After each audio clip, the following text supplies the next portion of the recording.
Ito, nandito tayo ngayon sa Wiltec Buendia.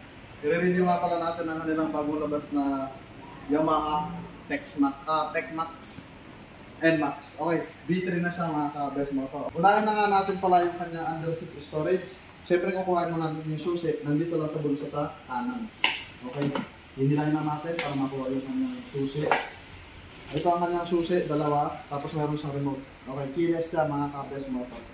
Ngayon, paano gamitin ang susi? Ilalagay natin sa ilalim. Okay, para mabuksan yung upuan. Okay, open na yung upuan niya. 23 liters. Kasya naman yung regular na half-face helmet. Hindi pwede yung kagaya ng Spider, gawa ng malalaki sang helmet, no? Pwede namang full-face helmet pero pili lang. Okay, andito yung kanyang battery. Meron siya dito parang modular. Ito. Pwede rin siyang tanggalin para hindi malobat kung gusto nyo lang tanggalin. Kasi yun yung issue ni NMAX. Yun yung issue ni NMAX na Y-Connect, nalolobat o kahit naka-shut off na yung motor. Dito naman tayo mga ka-best moto sa harap niya. Malaki na yung pinagbago. Parang familiar naman tayo, marami tayong nakikita sa kalsada, which is may gumaya na dito. Bago pa lumabas yung B3, meron na lumabas sa Pilipinas na ganito yung itsura. Pero disregard na natin. High and low beam niya. Light sa harap. Mga bilog na siya. LED na nga pala itong mga lights niya. At yung kanyang signal lights, LED na rin. Hindi kagaya ng NMAX B2 na gumagamit pa rin sila ng halogen type or hindi lang. Okay, maganda rin naman yung halogen type dahil reliable naman. Okay, next, dito tayo sa fender. Napakaganda ng quality. Hindi siya yung malutong na kagaya nito. Kagaya na sa B2 na fender. Pag sumagi sa mga matitigas na bagay na babasag. Ito hindi to. Makunat siya. Next sa ilalim naman, as usual naman sa B2 na open lang siya, wala sang cover dyan.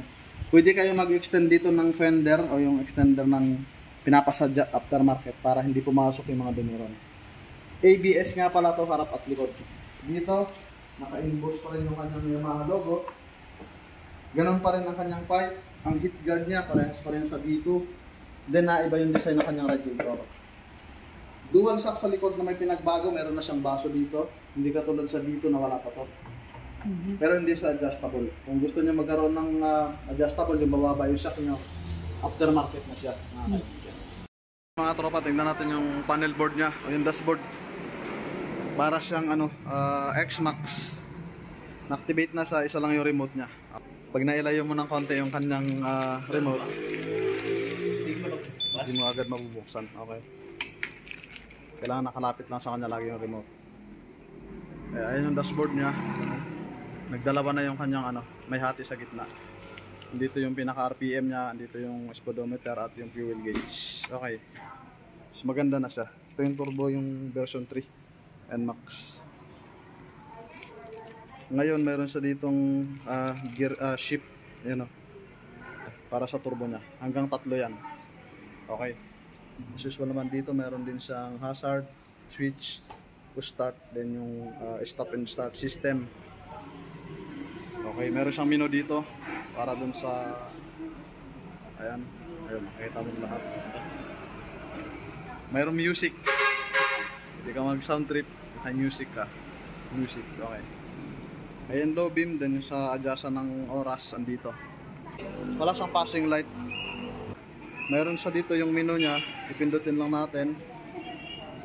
Mag-iiba-iba yung kanyang, ayan.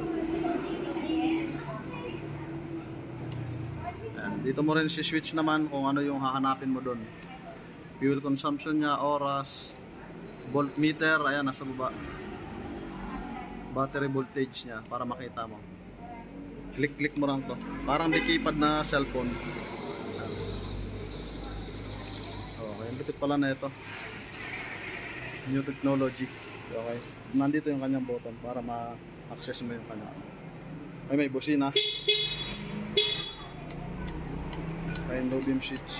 Ito yung turbo, yung wala ng bola. 178, 400 cash dito sa Wiltec. Okay mga kaibigan, maraming salamat sa tiwala at sa suporta. Tuloy-tuloy lang po. Marami pa tayong i-upload ng mga videos. Pag nakita-kita tayo sa daan, bibigyan na akong helmet na ibibigay. Okay? Thank you.